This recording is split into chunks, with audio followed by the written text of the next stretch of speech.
And you think of names like Seaton, Bow and Jimmy Richards. Well, the good news is they're all back on track again because the Touring Car Masters are out there and ready to race this afternoon. In commentary, we've got back-to-back winner of the great race in 1998 and 99 and back for his 21st Bathurst. The son of Jim, Steve Richards, is alongside Aaron Noonan. And Matty, he reliably informs me he will not be biased towards his dad, Willie. Willie or Willie? Well, I might celebrate if he gets up into that number one. Well, he's not at the moment, though, but he is in terms of the championship. He leads the points coming into this weekend, but Glenn Seaton away from Touring Car Masters for 12 months in a big Falcon with number 30 on the side, and he's put it on pole. Yeah, there's no question. Old Glenn can still pedal a race car around the place, and he's done a few laps of this track for sure. So I think you know, the top three are unbelievably close. It's going to look good, really good. Really good field, Richo. 27 cars. Steve Mason down the back in the Mustang Fastback. They've had a wiring issue with that car in qualifying earlier on the day, but they're good to go with it. Bill Pye's Porsche's had some good runs recently at the Muscle Car Masters, but he had some dramas as well. Yeah, apparently in qualifying, going down Conrod Straight, turning into the kink, his windscreen popped out.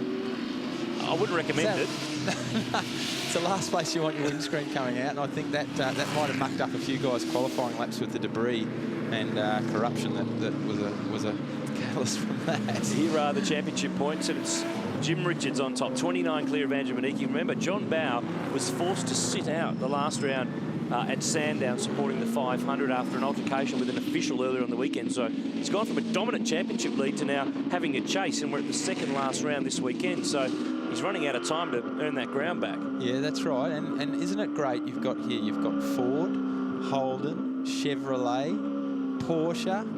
You name it, mate. They're here. Hey, we've got Charger too. There's a couple Mopar, out there. Yeah, Mopar action. We'll be on board too with Greg King, the sports med Porsche, and he and his wife Amanda Sparks run these cars. These cars are getting airborne over the humps on Conrod. Lucky the engine's in the rear to hold them on the ground.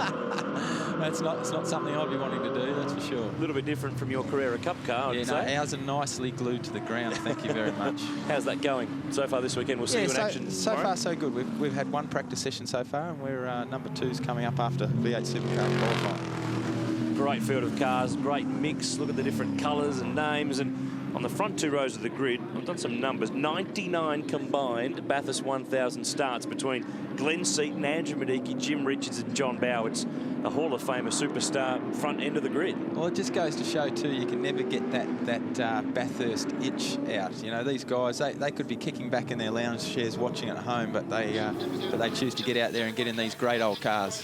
And some people wear some strange and different outfits to the mountain, but there are fans of the Cleveland here, 351 GDHO. And Beautiful. Seaton will start at the front in one of them. This is the Doug Westwood car. He drove it here last year, actually, but they had some problems, and they've done a lot of work, done a lot of testing, and they've got themselves sorted, and they're back at the mountain with Glenn at the helm. Remember, he won here a couple of years ago when he drove the big two-door coupe that Keith Kasuki now drives, and that car starts from position 5 in this race. So let's see if Cito can come back in a winning way. Well, that was Cito's first ever win at Bathurst. Yeah. So there you go. He tried so many times to win the 1000. He tried 26 times. Just goes to show how this place can make you or break you. And just because you keep coming back year after year, it doesn't owe you anything. No, that's exactly right. We've got one of the Chargers into pit lane, so hopefully we'll see him back out on track. That's Mick Wilson bringing that car in, the 43 car, long-time Touring Car Masters runner, the 72 Charger. And if you recognise an E49 Charger, there you have it, right there. One for the Chrysler fans. The rest of them are a bit further back on the pack. Greg Crick starts 13th. There he is, just the bottom right of shot in that black number 75 Charger. So it's Seaton versus Maniki, Jim Richards versus John Bow, Keith Kasuki and Brett Yulden next from Paul Freestone, Adam Bressington, Eddie Abelnisa and Cam Tilley. It's Mustangs, it's Camaros, Falcons, Monaros. Let's turn back the clock. Let's go old school. 7 laps ahead in Touring Car Masters. First race of the weekend, round 7 of the championship. They held them for a little while, and there's a car that was stalled for a little while on the grid. The yellow flags flew, but Greg Crick's got running. They have had engine problems with that car this weekend, but Seaton has been slow away. They've gobbled him up down to turn 1. Ooh, glass and all sorts of stuff there. But at the front, there's been a change. I don't think Crick is going to last long. No, that's terminal. Try and turn that off, Cricky. That's no good. Up front, it's Andrew Mediki who's taken the lead. John Bow going for second on Jimmy Richards, and the pole man leads Seaton back to fourth. Yeah, I'm not sure we didn't quite catch that. There's a bit of action going back there. But anyway, Cedo will be in this mix. Don't worry about that. Big 351 down the straight. She'll crank up and he'll make a mile. Plenty of grunt from that sucker, there's no doubt. Trying to go with him, that lurid green Monaro is Brett Yulden. Brett always has a big go. So if he's got a sniff of the leading group. Speaking of sniffing, I wouldn't want to sniff the Charger at the moment. It's a bit oily. Oh, we got another one off there. What's happened there? Looks like that's the right rear. Sitting down a little bit in the right rear. William Vining, Mustang, one of the debutantes, but...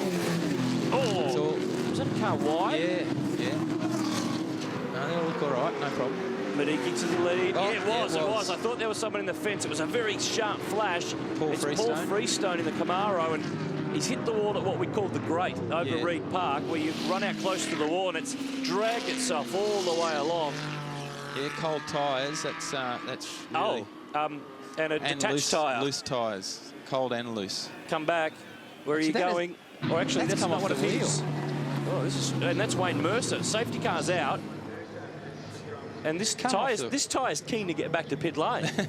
there's a fair old roll down the hill. It could possibly get there. I think it's run out of steam for the moment. It's got the speed wobbles at 0.1 of a kilometre per hour. Now it's stopped. No, it's unusual to see it without a wheel sitting inside it. It's nicely parallel parked, though. You can get a good view of the slightly grooved tyre that they run in Touring Car Masters. Let's have a look at the replay. That's Greg Crick's Charger cooking itself on the grid. The Porsche is a rocket off the start. It munches the big cars so easily because it just gets the traction. Look for Seaton. Look on pole. He just bogged it in a wheel spin. Mediki was away.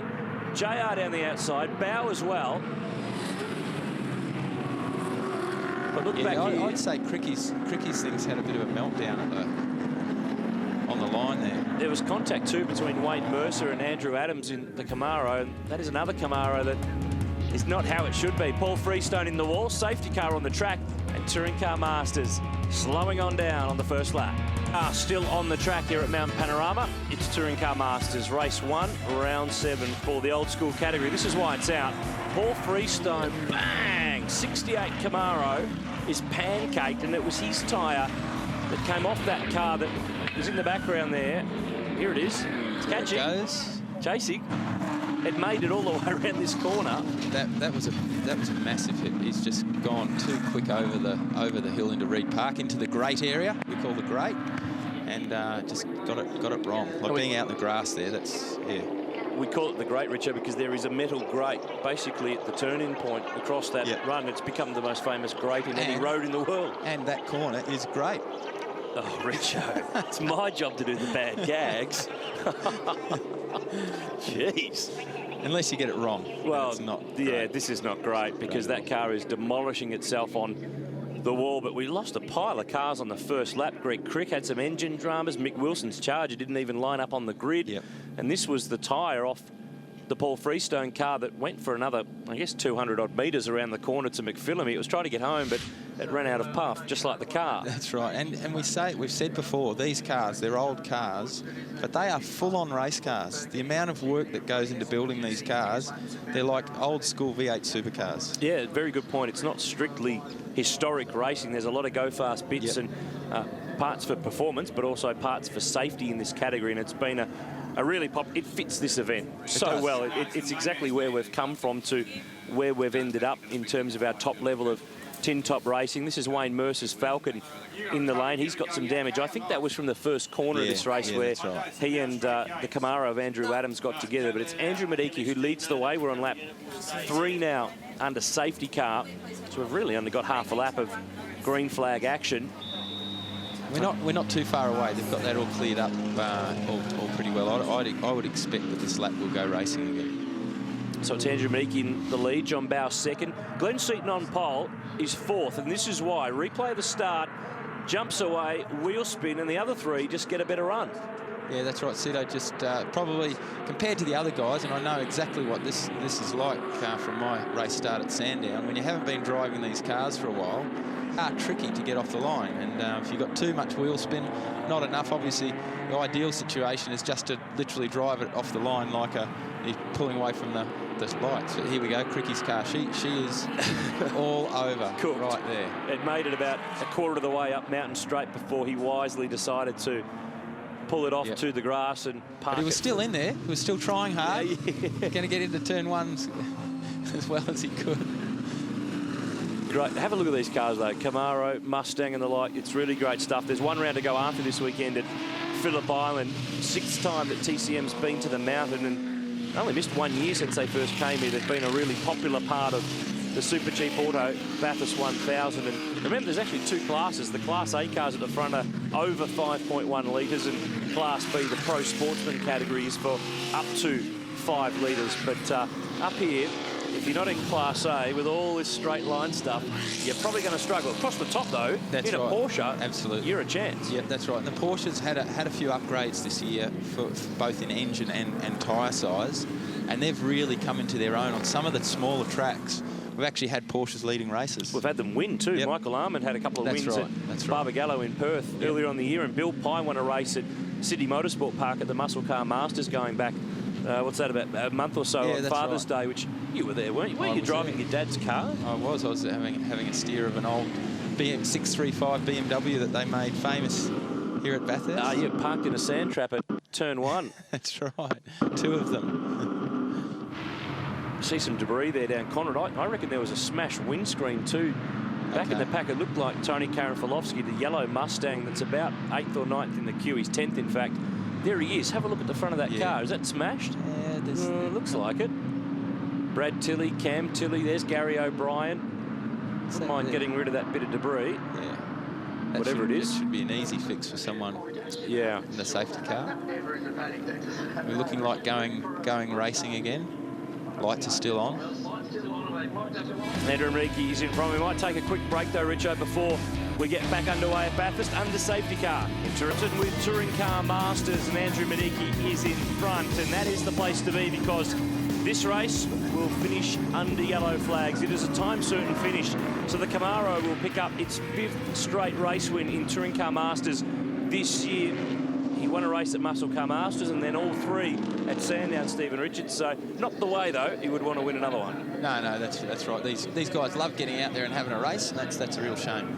John Bowe will end up position 2 from Jimmy Richards, but of course they will be back over the course of the weekend. It is a championship points paying round for them, so safety car will lead them back to the line. Checkered flag will fly, and Andrew Medicki picks up a win in TCM. John Bowe 2nd from Jimmy Richards, and the poleman Glenn Seaton didn't get a chance to fight back from that slow start that he had, so he's got the rest of the weekend to at least make up for it. Another couple of races to go for the Touring Car Masters, so they'll provide plenty of action later in the weekend. Brett Yulden position 5, but this race has been predominantly under safety car because of a crash on the first lap with Paul Freestone having pretty heavy contact at the top of the hill. He's okay. His car is pretty badly damaged.